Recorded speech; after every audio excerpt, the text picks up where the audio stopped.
During this holiday season, there's so much happening in community engagement. At the end of November, food donations to doorstep donations ended, and Tyler Hale's advisory won by bringing in the most amount of pasta.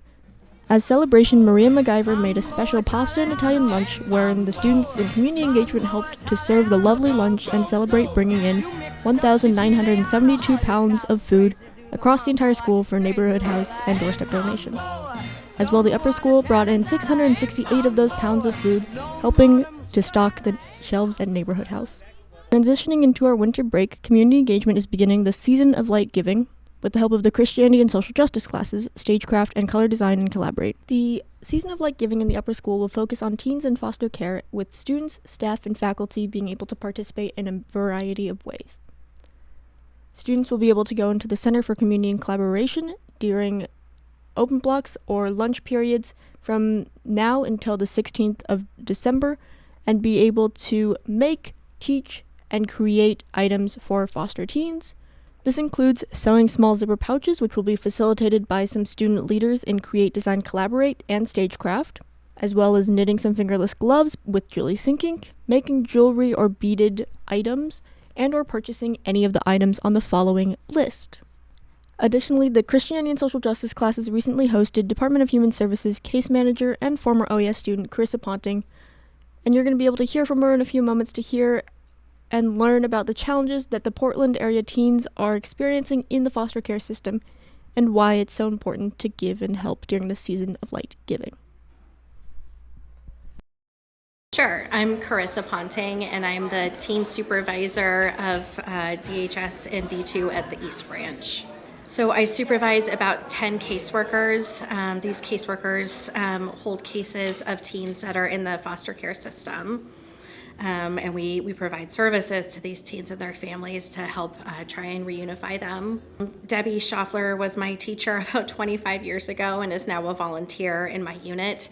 And I mentioned to her that we have some challenges around the holiday time in having gifts donated that are for teens. We have a lot of gifts that come through various toy drives around the city, but those gifts are usually geared more towards younger children.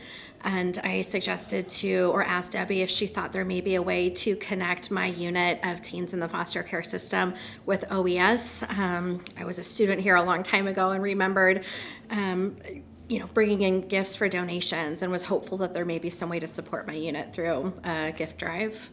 So the teens in my unit and the kids in the foster care system they're just kids. They're kids like the kids that are here and in any other school. The challenge that these kids face is that they don't have their families necessarily supporting them or able to support them, and they don't have other natural sources in their life who are helping contribute to the things that they want that they may not be able to kind of get on their own, such as Christmas gifts. But these are kids who are in school who have experienced quite a few struggles in their life, given that they're in the foster care system and kind of what led them to be in the foster care system, and would really benefit from knowing that there's community support for them. And I think it's a good reminder that, a 16-year-old is a 16-year-old is a 16-year-old. Like, these kids are, the kids at OES are peers to these kids in our community. And it would be wonderful for them to recognize that kind of on both sides and for that support to be felt. Knowing these kids that are in my unit, they're all worthy of feeling loved by their community, and that's definitely what this is.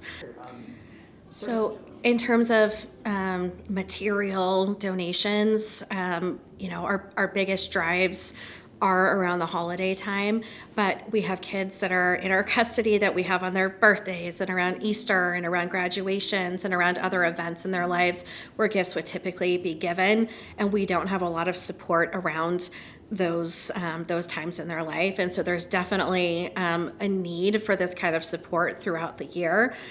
That would be extremely helpful. And, there are other ways of contributing as well. Sometimes people come in and help organize clothes to kind of maintain a little bit of a clothes closet, though we don't have a very big one at my branch, and organize and do kind of other gift wrapping or there's other ways of giving that don't necessarily involve just giving a gift. So time can also be given.